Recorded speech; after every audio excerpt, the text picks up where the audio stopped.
আবার মাজারের মধ্যে পুকুরের মধ্যে একটা কচ্ছপ আছে। বাইজিদ বুস্তামির বাংলাদেশে কোনো মাজার নাই, উনি আসছিল বাংলাদেশে।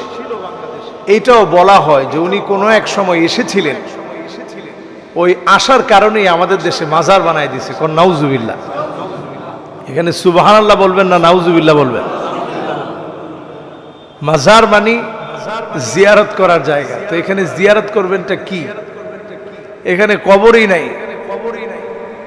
ধারণা করা হয় উনি এসেছিলেন, ওই আসা জায়গাটাকে আমরা মাজার বানায় দিছি।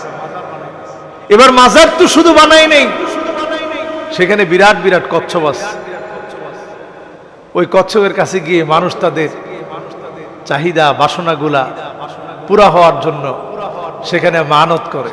কত রকমের খানা, সব খানাগুলো পুকুরের মধ্যে ভাসতে থাকে।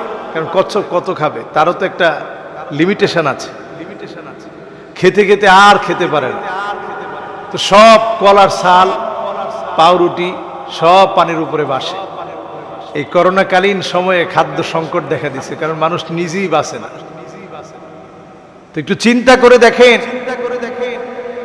একটু বিবেক খাটিয়ে দেখেন, যেটা আল্লাহ দিতে পারে সেটা আল্লাহর কাছে না চেয়ে আপনি যখন বান্দার কাছে চাবেন, গায়রুল্লাহর কাছে চাবেন, সেটা যদি কুমির হয় কুমিরের কাছে চাইলেন, কচ্ছপ হয় কচ্ছপের কাছে চাইলেন, অথবা ইট দিয়ে সাজানো খুব সুন্দর জাঁকজমকপূর্ণ কোনো মাজারে যিনি শুয়ে আছে তার কাছে কোনো জিনিস চাইলেন, এই কোনো ব্যক্তি কোনো জিনিস দিতে পারে না। যিনি দিতে পারেন তিনি কে?